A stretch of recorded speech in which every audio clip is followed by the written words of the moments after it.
La porte de l'amphithéâtre claqua comme un coup de tonnerre dans le silence oppressant, et Simon sentit son cœur s'emballer avant même de comprendre pourquoi. « Monsieur Lefebvre, restez un instant, s'il vous plaît », lança la voix grave de Hugo Laurent, professeur de littérature comparée, d'un ton qui n'admettait aucune réplique.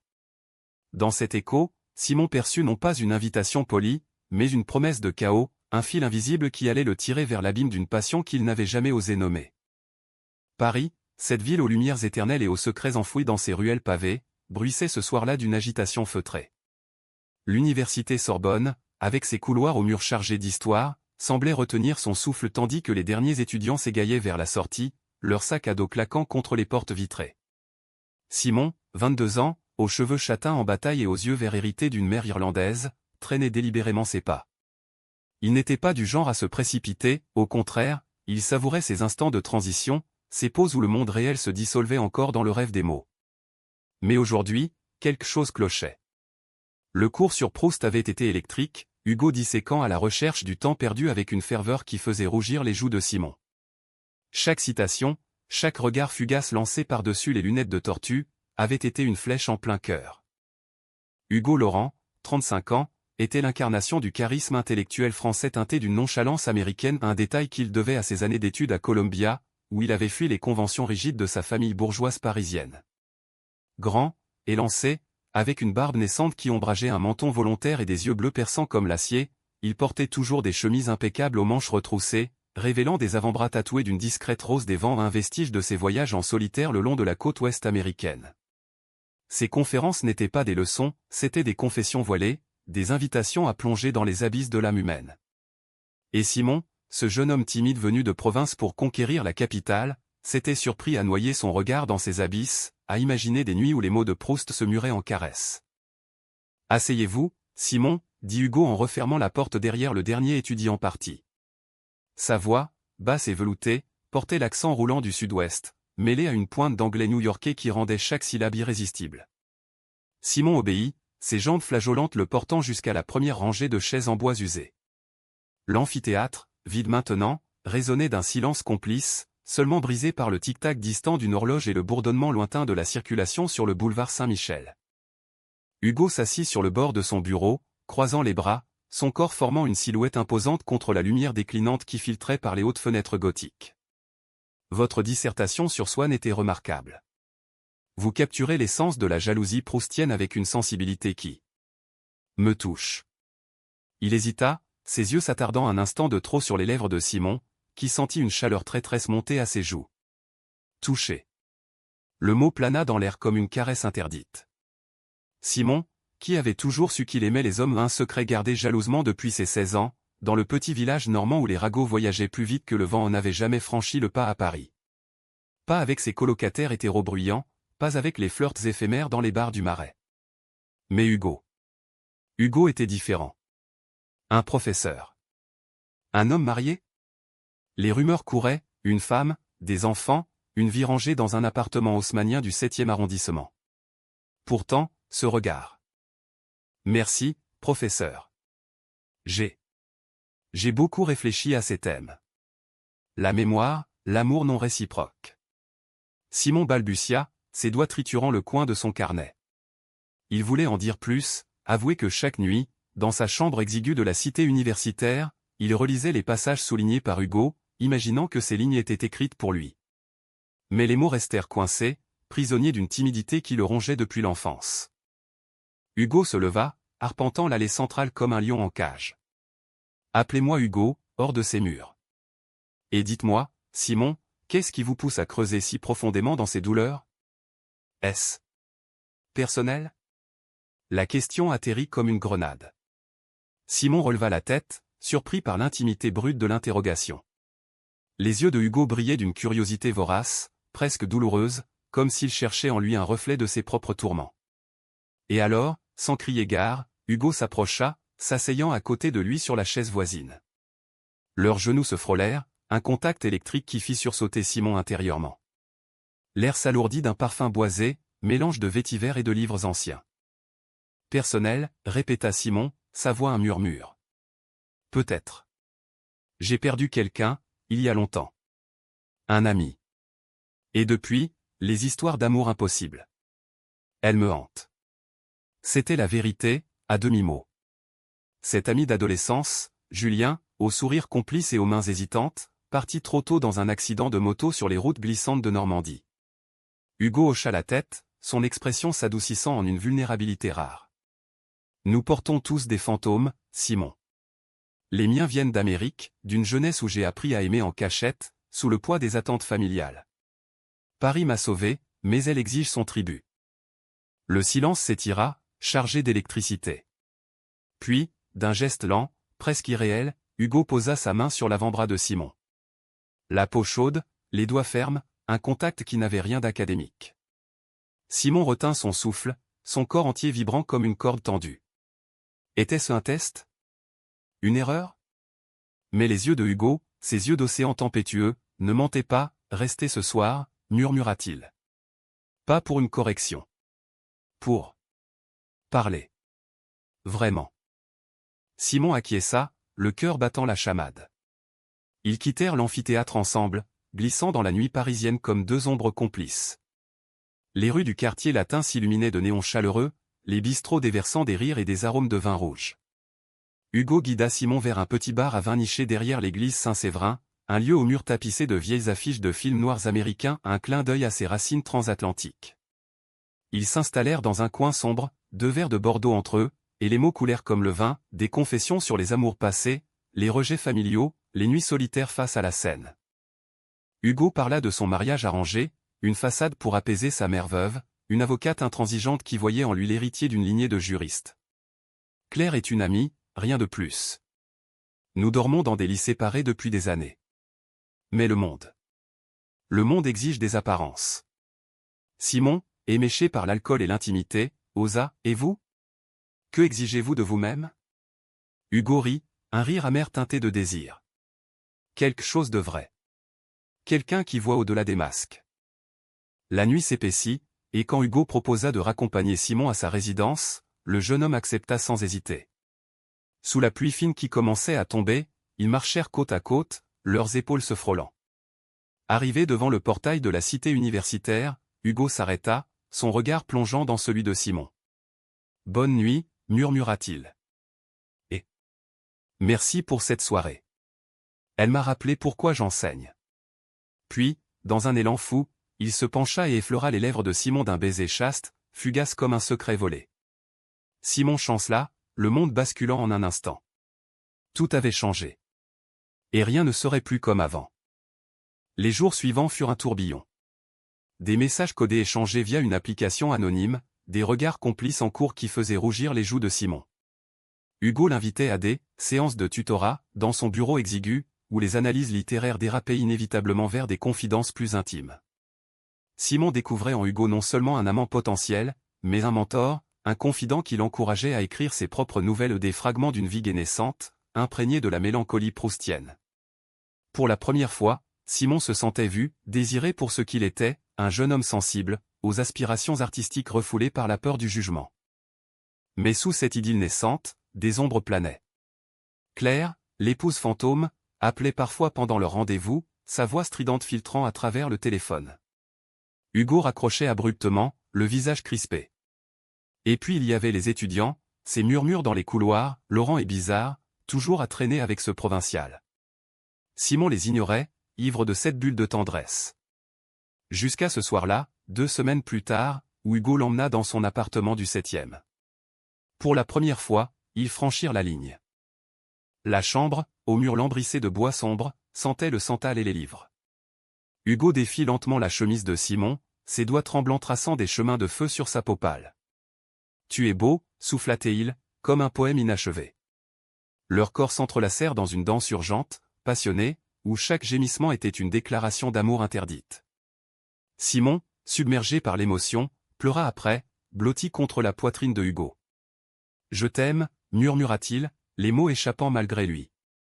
Hugo se raidit imperceptiblement, mais serra plus fort. « Moi aussi, Simon. Plus que tu ne l'imagines. » Pourtant, au petit matin, alors que la lumière filtrant à travers les volets caressait leur corps nus, un bruit de clé dans la serrure brisa l'illusion.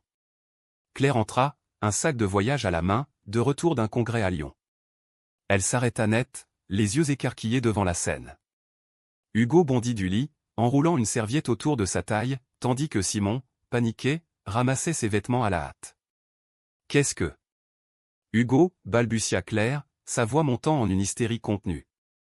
Ce n'était pas de la colère, mais de la trahison pure, le masque d'une union factice se fissurant en un instant.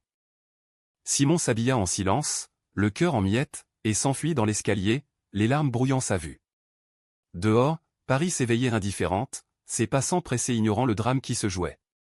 Il marcha des heures, jusqu'au pont des Arts, où les cadenas d'amour aux ses symboles kitsch de promesses éternelles semblaient se moquer de lui. Hugo l'avait-il vraiment aimé? Ou n'était-ce qu'un caprice, une échappatoire à sa propre prison dorée? Les semaines qui suivirent furent un cauchemar voilé de brume automnale.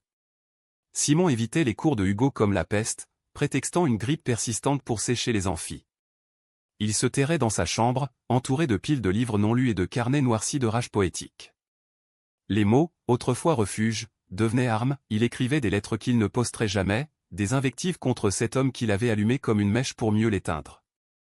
Traître, griffonnait-il, le stylo creusant le papier jusqu'à le déchirer.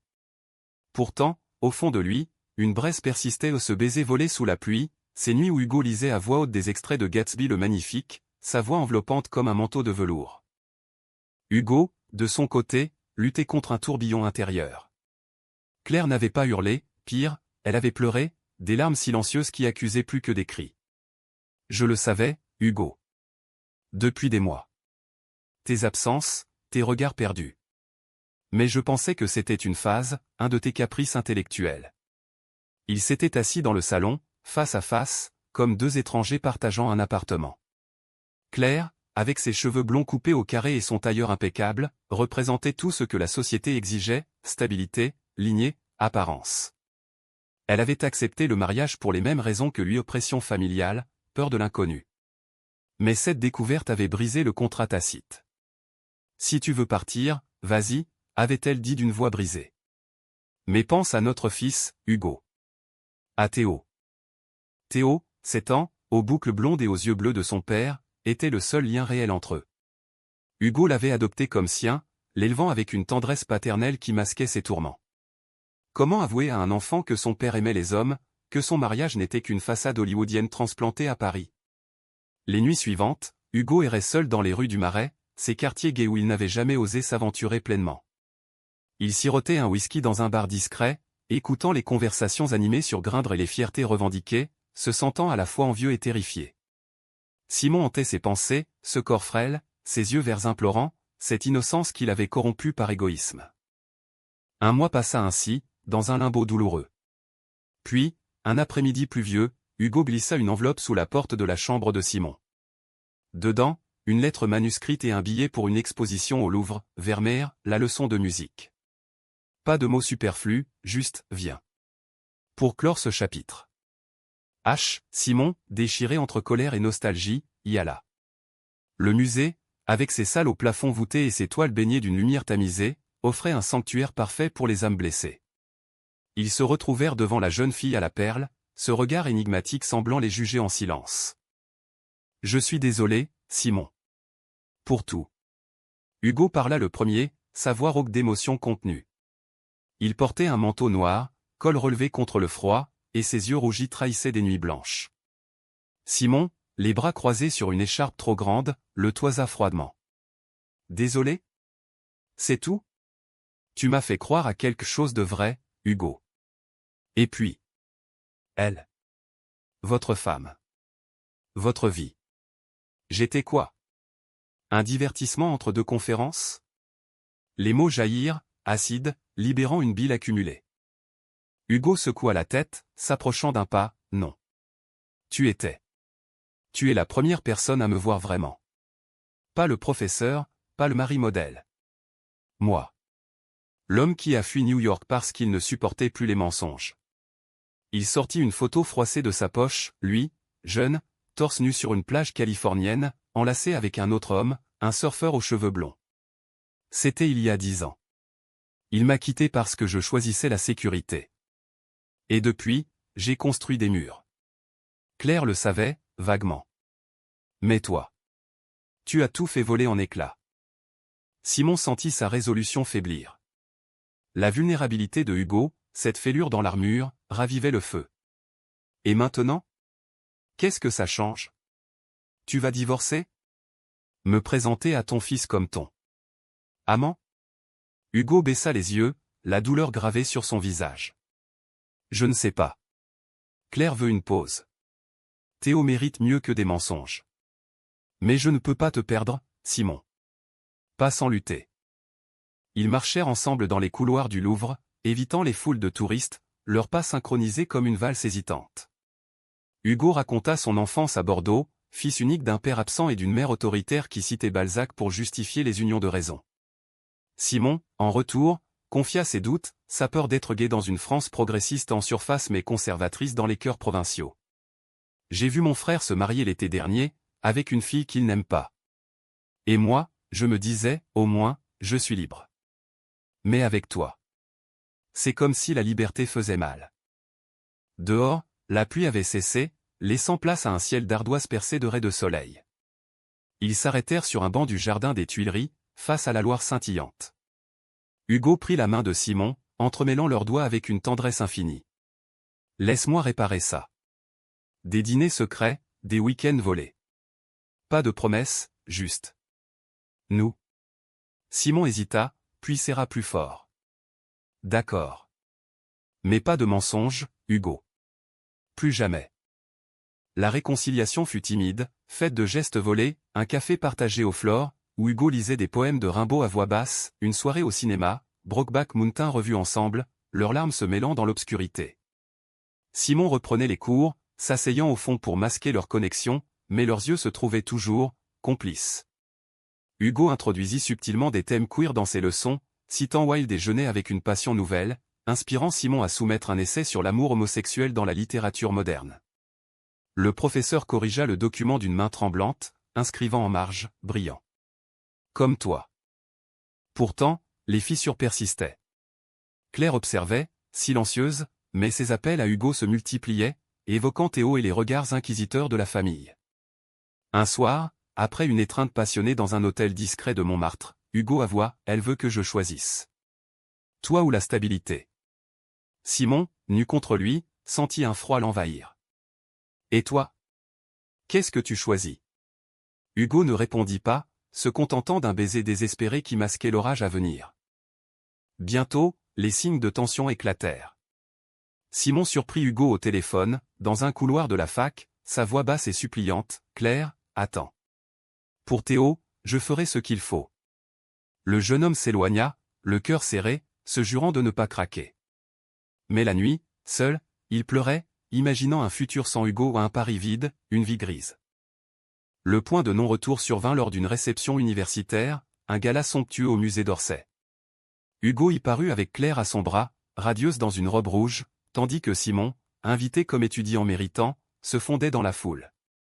Voir Hugo rire à une blague de sa femme, sa main sur sa taille, fut un coup de poignard. Ivre de champagne et de jalousie, Simon s'approcha, feignant l'innocence. « Professeur, ravi de vous voir. »« Madame Laurent, enchantée. » Claire le jaugea, un sourire poli masquant son intuition aiguisée. « Vous devez être l'élève talentueux dont Hugo parle tant. »« Simon, c'est ça ?» Hugo pâlit, mais Simon, piqué au vif, enfonça le clou, « Oui, et j'espère qu'il vous parle aussi de nos discussions privées. » Le silence qui suivit fut assourdissant. Claire se raidit, Hugo balbutia une excuse, et Simon s'éclipsa, le goût amer de la revanche sur les lèvres. Dehors, sous les lumières de la scène, il vomit son champagne, rongé par le regret. Qu'avait-il fait? Saboter la seule chose qui comptait? Hugo le rattrapa, furieux et désespéré. Qu'est-ce qui t'a pris? Tu veux tout détruire? Simon riposta, les larmes coulant, c'est toi qui détruis tout. Avec tes demi-mesures, tes peurs. Ils s'affrontèrent verbalement, mots comme des gifles, jusqu'à ce qu'Hugo l'attire dans une alcôve sombre, l'embrassant avec une violence née du désespoir. Je te choisis, toi. Mais ça fait mal, Simon. Ça fait si mal. L'hiver s'installa sur Paris comme un manteau de plomb, enveloppant la ville d'un froid mordant qui semblait refléter l'âme tourmentée de Simon. Les flocons dansaient sur les toits haussmanniens, transformant le boulevard Saint-Germain en un tableau impressionniste flou, mais pour lui, chaque jour était une bataille contre le vide. La scène au gala avait tout précipité, Claire, blessée dans son orgueil, avait exigé une séparation immédiate, emmenant Théo chez sa sœur à Lyon. Hugo, dévasté, avait tenté de recoller les morceaux en appelant Simon inlassablement, mais le jeune homme, orgueilleux et meurtri, avait bloqué son numéro. « Laisse-moi guérir seul », avait-il texté une dernière fois, avant de supprimer l'application qui portait les traces de leur nuit volée. Simon se plongea dans ses études avec une ferveur maniaque, enchaînant les bibliothèques de la Sorbonne et les cafés enfumés où les intellectuels débattaient de Foucault et de Butler. Il rejoignit un cercle de littérature queer, un groupe discret de la fac où des étudiants comme lui partageaient des textes sur l'identité et le désir. Là, il rencontra Lucas, un doctorant aux cheveux rasés et au sourire contagieux, qui l'invita à des lectures publiques au Centre Pompidou. Lucas était ouvertement gay, fier, avec un réseau d'amis qui transformait les soirées en fêtes libératrices, des draps chauds dans le Marais, des promenades nocturnes le long du canal Saint-Martin. Pour la première fois, Simon goûta à une liberté sans chaîne, riant aux éclats devant un verre de pastis, sentant des mains effleurer les siennes sans la peur du scandale. Mais Hugo planait comme un spectre. En cours car Simon n'avait pu éviter de croiser son chemin, le professeur semblait un fantôme de lui-même, très tiré, barbe mal entretenue, voix monocorde disséquant Baudelaire avec une détresse palpable. Une fois, leurs regards se croisèrent, et Simon y eut une supplication muette qui le fit chanceler. Était-ce de la pitié? De l'amour résiduel? Il s'enfuit avant la fin du cours, le cœur cognant. Hugo, quant à lui, sombrait. Sans Théo, son appartement résonnait d'un silence accusateur, les jouets abandonnés du garçonnet étaient comme des reproches muets. Il passait des nuits à relire les emails de Simon, ces missives passionnées où le jeune homme décrivait ses rêves d'écrivain, ses peurs d'être trop sensible pour ce monde cruel. Inspiré par cette douleur, Hugo se mit à écrire non des articles académiques, mais un roman, un récit semi-autobiographique sur un professeur tombant amoureux de son étudiant, imprégné de la mélancolie américaine de Fitzgerald et de la sensualité française de Cocteau. Les pages coulaient, cathartiques, mais chaque mot était une plaie rouverte. Claire revint un soir, non pour se réconcilier, mais pour signer les papiers de divorce. Assis à la table de la cuisine, ils burent un thé amer, échangeant des regards lasses. « Je l'ai toujours su, Hugo. Ton regard sur les hommes, s'épose dans nos conversations. J'ai joué le jeu pour Théo, pour ma famille. Mais maintenant. Libère-toi. » Elle pleura, non de tristesse, mais de soulagement. Hugo, ému, la serra dans ses bras une dernière fois. « Merci, Claire. Tu mérites mieux que mes mensonges. » Le lendemain, Théo revint pour un week-end, et le père, le cœur serré, expliqua à son fils de 7 ans, « Papa aime les garçons, comme maman aime les filles. Mais on s'aime tous les deux, d'accord ?» L'enfant, avec la simplicité de l'innocence, hocha la tête, comme dans La Petite Sirène. « Papa est Ariel ?» Hugo rit, les larmes aux yeux, un poids se soulevant. Fort de cette libération, Hugo chercha Simon. Il le pista via le groupe queer de la fac, apprenant ses nouvelles amitiés, sa floraison. Jaloux mais résolu, il l'attendit un soir à la sortie d'une lecture au Pompidou. Simon émergea, riant avec Lucas, une écharpe arc-en-ciel autour du cou, un symbole qu'Hugo n'avait jamais osé porter. « Simon » appela-t-il doucement. Le jeune homme se figea, son sourire s'effaçant. Lucas, sentant la tension, s'éclipsa discrètement. « Qu'est-ce que tu veux, Hugo » demanda Simon, la voix froide, mais ses yeux trahissaient la tempête intérieure. Ils marchèrent le long de la Seine, le vent hivernal fouettant leurs visages. Hugo parla en premier, sans phare, « J'ai divorcé. Théo sait. Et j'écris, Simon. Sur nous. Pour exorciser, pour comprendre. Mais surtout. Je te veux. Pas en secret. En pleine lumière. » Il tendit un manuscrit relié, les pages froissées de réécriture fiévreuse. Simon le prit, les doigts tremblants, et lut un passage à voix haute, une scène d'amour sous la pluie, identique à leur premier baiser, mais culminant en une déclaration d'éternité. Les murs de Simon s'effritèrent. « Tu penses que c'est si simple? J'ai souffert, Hugo. J'ai cru que tu m'avais jeté comme un vieux livre. » Hugo s'arrêta, prenant son visage entre ses mains gantées. « Je sais. Et je paierai pour ça toute ma vie. Mais donne-moi une chance. Une vraie. » Sous les lumières des ponts, ils s'embrassèrent, un baiser salé de larmes et de promesses, plus profond que tous les précédents. Lucas, observant de loin, sourit, il avait vu venir cette reconquête. Leur nouvelle idylle fut un feu doux, nourri de patience. Hugo présenta Simon à Théo lors d'un pique-nique au bois de Boulogne, où le garçon offrit un dessin maladroit, 3 silhouettes main dans la main sous un arc-en-ciel.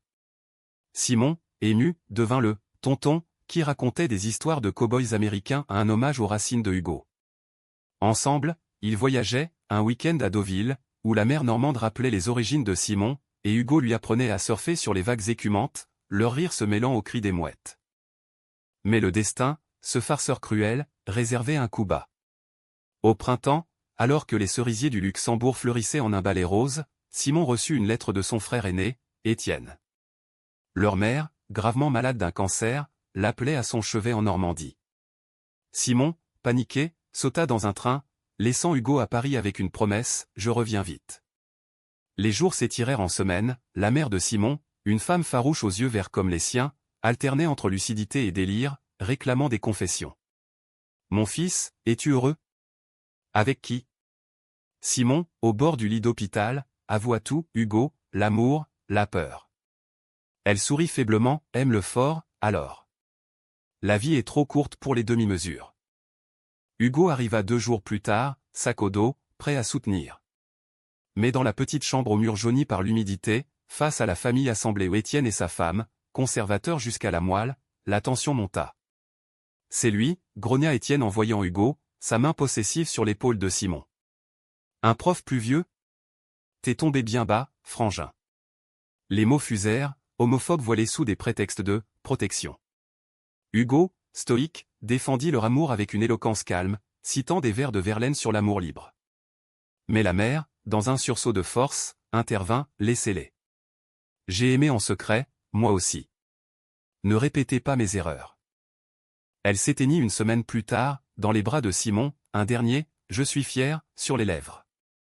Les funérailles, sous un ciel normand bas, furent un rituel froid où Étienne évita Hugo du regard. Simon, brisé, trouva refuge dans les bras de son amant lors d'une promenade solitaire sur la plage de Cabourg, celle de Proust, ironie du sort. « Elle t'aurait aimé », murmura Hugo, caressant ses cheveux mouillés par la brume. « Comme je t'aime. » De retour à Paris, leur lien se renforça, forgé dans le deuil. Simon, cathartique, transforma sa peine en un recueil de poèmes, dédiés à sa mère et à Hugo. Mais l'ombre de la trahison planait encore, Étienne, rancunier, contacta l'université, insinuant un scandale aux professeurs et étudiants, conflit d'intérêts. Les rumeurs enflèrent, et Hugo fut convoqué par le doyen. L'été 2025 enveloppa Paris d'une chaleur étouffante, transformant les rues en four où l'air vibrait de mirages. Pour Simon et Hugo, c'était une saison de répit fragile, ponctuée de escapades, une semaine à Biarritz, où Hugo initia Simon aux joies du surf atlantique, leur corps bronzé se frôlant sur la planche sous un soleil impitoyable. Théo les rejoignit pour une quinzaine, construisant des châteaux de sable et posant des questions innocentes, « Pourquoi papa embrasse tonton Simon comme dans les films ?» Hugo, riant, expliquait avec tendresse, « Parce que l'amour est comme la mer, mon chéri vaste, imprévisible, mais toujours beau. » Ces moments, baignés de sel et de liberté, pansaient les plaies du passé, tissant un cocon où Simon se sentait enfin chez lui. Pourtant, la menace d'Étienne rôdait comme un nuage noir. Le frère de Simon, aigri par le divorce de ses parents et par ce qu'il percevait comme une « déviance » moderne, avait multiplié les appels anonymes à la Sorbonne, dépeignant Hugo comme un prédateur. Les murmures dans les couloirs académiques se muèrent en un bourdonnement insidieux, articles dans la Gazette étudiante sur l'éthique professorale, regards en coin lors des soutenances. Hugo, habitué aux intrigues universitaires, minimisait, séduisant, Simon. Laisse-les japper. Mais intérieurement, il craignait pour sa carrière, pour Théo un scandale pourrait lui coûter la garde partagée. Simon, déchiré entre loyauté familiale et amour, confronta Étienne lors d'une visite forcée en Normandie. La maison familiale, une ferme rénovée aux volets verts écaillés, puait le foin et les regrets. Étienne, les bras croisés sur sa chemise à carreaux, cracha, « T'es en train de salir son souvenir, frangin. Maman sur son lit de mort, et toi avec ce type ? C'est pas naturel. » Simon explosa, les poings serrés, « Naturel ? C'est toi qui vis dans le mensonge, marié à une femme que tu trompes avec ta secrétaire. J'ai vu les messages sur ton téléphone, Étienne. Laisse-moi vivre. La révélation à un secret découvert par hasard lors d'une visite précédente fit blêmir son frère. Étienne balbutia, puis s'effondra en excuses larmoyantes. J'ai peur, Simon. Peur pour toi, pour nous. Pour la première fois, une brèche s'ouvrit, une trêve fragile, scellée par une étreinte maladroite. De retour à Paris, Simon raconta tout à Hugo lors d'une soirée sur leur balcon minuscule, surplombant les toits du Marais. Une bouteille de Sancerre à moitié vide entre eux, les lumières de la ville comme un tapis d'étoiles. Il s'excuse. Pas assez, mais c'est un début. Hugo, les yeux dans les siens, leva son verre, à nous. Aux familles qu'on choisit. Leur nuit fut une célébration sensuelle, corps entrelacés dans la moiteur estivale, murmure d'amour contre la peau moite. Simon, audacieux, traça des motifs imaginaires sur le torse de Hugo, suivant la rose des vents tatoués. Ça te mène où, cette boussole, demanda-t-il, espiègle. Vers toi, toujours, répondit Hugo, sa voix un ronronnement. Mais le chaos traoguettait, tapi dans l'ombre d'une trahison inattendue. En septembre, alors que les feuilles jaunissaient le long de la Seine, Hugo fut promu chef de département, une récompense pour ses publications, dont le roman inspiré de leur histoire, publié sous pseudonyme chez un éditeur indépendant. Amour volé sous les ponts devint un petit succès dans les cercles littéraires queer, salué pour sa sensibilité transatlantique. Simon, fier, organisa une lecture privée chez des amis, où Hugo déclama des passages avec une émotion brute. La soirée culmina en applaudissements, suivie d'une danse improvisée sur du jazz de Miles Davis, Simon dans les bras de Hugo, le monde s'effaçant. C'est alors que le passé ressurgit, sous la forme d'Alexandre, l'ex-amant de Hugo de ses années new-yorkaises. Alexandre, un galeriste français expatrié, revenu à Paris pour une expo d'art contemporain, contacta Hugo via un email anodin, « Vieil ami, déjeune ?» Pour les beaux souvenirs. Curieux mais confiant, Hugo accepta, omettant de mentionner Simon, une négligence née de la routine, pas de malice. Le déjeuner au Procope se prolongea en une après-midi de souvenirs, rire sur leur nuit folle à Brooklyn, regret sur la rupture brutale. Alexandre, charmeur aux yeux verts perçants, glissa, « Tu as changé, Hugo. Plus. Posé. Mais je sens encore cette flamme. Et si on ravivait ? Une nuit, pour l'ancien temps ? Hugo refusa poliment, mais l'idée, ce fantôme du désir passé, le troubla. Il rentra tard, ivre de vin et de nostalgie, et trouva Simon endormi sur le canapé, un livre ouvert sur la poitrine. Au lieu de le réveiller avec tendresse, il s'effondra à ses côtés, marmonnant des excuses incohérentes. Simon, tiré du sommeil, perçut l'odeur d'alcool et de cigarette, un parfum étranger. Qui c'était ? Demanda-t-il, la voix ensommeillée. Hugo, dans un moment de faiblesse, avoua, un vieil ami. Rien de plus. Mais le lendemain, fouillant distraitement le téléphone d'Hugo, un geste qu'il regrettait déjà, Simon trouva les messages, des compliments suggestifs d'Alexandre, et la réponse tiède mais non ferme de Hugo, peut-être un café, pour rire. La trahison, petite mais acide, explosa. Simon confronte Hugo au petit matin, dans leur cuisine baignée de lumière pâle. Un café ? Pour rire ? Après tout ce qu'on a traversé ? Tu me prends pour un idiot ? Hugo, penaud, tenta d'expliquer, c'était rien, Simon. Une bêtise. Je t'aime, toi. Mais les mots sonnaient creux, écho d'une douleur familière. Simon, les yeux emplis de larmes, lança, c'est toujours des bêtises avec toi. Tes peurs, tes demi-vies. J'en ai assez. Il partit, claquant la porte, errant dans les rues du Marais jusqu'à l'épuisement. Hugo, rongé par le remords, annula tout contact avec Alexandre et chercha Simon partout, à la fac, chez Lucas, même au bord de la Seine où ils aimaient s'asseoir. Il écrivit une lettre, livrée par coursier, « Je suis un lâche, Simon. Mais sans toi, je suis perdu. Laisse-moi prouver que j'ai changé. » Simon, hébergé chez Lucas, lut la missive avec un mélange de rage et de nostalgie. Lucas, sage, conseilla, « Il t'aime, mais l'amour demande du courage. À toi de voir si le sien suffit. » Le climax survint lors d'une tempête orageuse, fin octobre. Simon, trempé jusqu'aux os après une dispute avec Étienne, réconcilié mais encore tendu, se réfugia sous l'auvent d'un café près du Pont-Neuf. Hugo apparut comme par magie, parapluie en main, le visage marqué par l'insomnie. « Simon » cria-t-il par-dessus le grondement du tonnerre. Ils s'affrontèrent sous la pluie battante, mots hurlés contre le vent, accusations de trahison, confessions de peur, promesses brisées. J'ai vu Alexandre parce que j'avais peur de nous. Peur que ce soit trop beau pour durer, avoua Hugo, les larmes se mêlant à l'eau du ciel. Simon, brisé, murmura, et moi, j'ai peur de ne pas suffire. Dans un élan primal, Hugo l'attira contre lui, leur corps se heurtant dans une étreinte furieuse. Le baiser qui suivit fut un cataclysme, celle des larmes, violence du désir, rédemption dans la tourmente. Ils rentrèrent chez eux, dégoulinants, et passèrent la nuit à se guérir mutuellement en caresses lentes, murmures d'absolution. Au matin, enlacés, Hugo jura, plus de fantômes. Seulement nous. L'automne céda la place à un hiver doux, presque clément, comme si Paris conspirait pour offrir à Simon et Hugo un nouveau départ.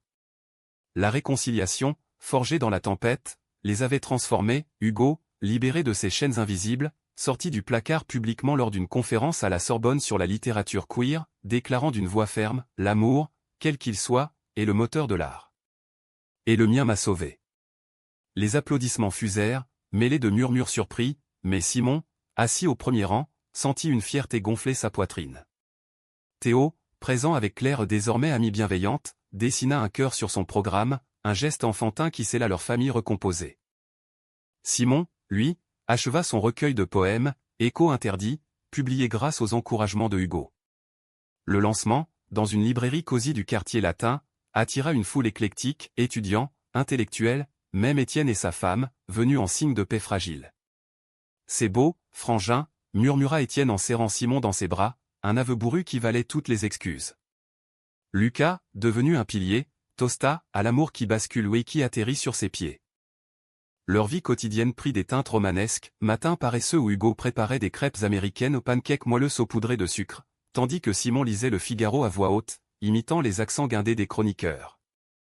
Les soirées étaient consacrées à Théo, promenade au jardin d'acclimatation, où le garçonnet chevauchait un poney pendant que ses papa se tenait la main ostensiblement. Claire, réinventant sa vie avec une nouvelle partenaire rencontrée lors d'un voyage à Berlin, participait parfois, formant un quatuor harmonieux où l'ancienne jalousie n'était plus qu'un souvenir fané. Pourtant, la trame humaine n'échappe pas au fil lâche. En mars 2026, une crise frappa Hugo, terrassé par une grippe virulente contractée lors d'un symposium à Londres, sombra dans une fièvre délirante.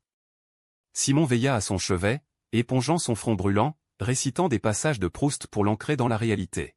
« Ne me lâche pas, Hugo » suppliait-il, la voix brisée par l'angoisse. Dans ses délires, Hugo murmurait des noms à Alexandre, Claire, mais surtout Simon, confessant des peurs enfouies, « J'ai peur de te perdre. » Comme les autres. Théo, blotti contre son père, dessinait des soleils pour chasser les ombres. La guérison fut lente, mais elle révéla la profondeur de leur lien. Simon, nourri par cet amour, écrivit une nouvelle, La fièvre des âmes, sur un couple affrontant l'adversité, qui remporta un prix mineur de la Nouvelle Revue française. Le printemps ramena la vie en bourgeon, une demande en mariage discrète, lors d'un pique-nique au champ de Mars, sous la tour Eiffel scintillant. Hugo, à genoux sur l'herbe tendre, offrit une bague simple or blanc gravée d'une rose des vents. Pas pour la société, Simon. Pour nous. Veux-tu m'épouser? Simon, les larmes aux yeux, rit, oui. Mais seulement si on lit nos vœux en anglais et en français ou pour tes racines yankees. Le mariage, célébré en petit comité aux mairies du 4e, fut une affaire joyeuse, Lucas en témoin, Théo portant les alliances, Claire lisant un poème de Prévert sur l'amour fou. L'année suivante apporta des joies inattendues. Simon, diplômé avec mention, lança une revue en ligne sur la littérature LGBT, avec Hugo comme contributeur anonyme.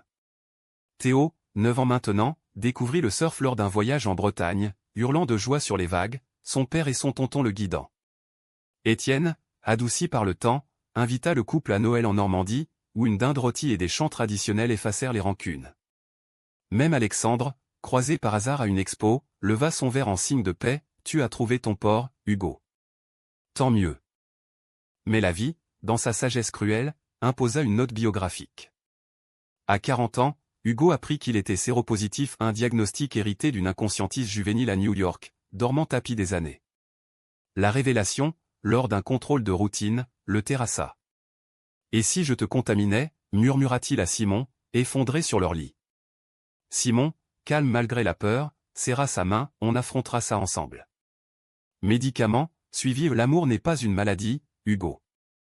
C'est notre vaccin. » Ils consultèrent des spécialistes, adoptant les protocoles avec rigueur, et le lien s'approfondit dans cette vulnérabilité partagée. Théo, expliqué avec douceur, dessina un bouclier autour de son père, « T'es fort, papa. » Comme un super-héros. Le dénouement vint en été 2027, lors d'un voyage aux États-Unis à un pèlerinage aux racines de Hugo. À San Francisco, ville des fiertés arc-en-ciel, ils marchèrent main dans la main le long du Golden Gate, le vent salin fouettant leurs visages. Simon, devenu un écrivain accompli, lut un extrait de son nouveau roman à une librairie de Castro Street, dédié à Hugo, dans le basculement d'un regard, nous avons trouvé notre équilibre. La foule applaudit, et ce soir-là, sur une plage de Muir Woods, sous les géants rouges centenaires, ils renouvelèrent leurs vœux, entourés d'amis transatlantiques. De retour à Paris, leur vie s'écoula en un rythme serein, conférences partagées, dîners avec Théo grandissant, pages écrites côte à côte. Simon, regardant Hugo somnoler sur le canapé, un livre ouvert sur la poitrine, songea à ce premier jour en amphi. Tout avait basculé, oui mais vers une lumière humaine, imparfaite, profondément aimante. Dans cette ville de lumière, leur amour n'était plus un secret, mais une histoire gravée dans le temps, proustienne dans sa mémoire, gatsbienne dans son éclat. Et si la fin n'était pas un point final, mais une virgule infinie?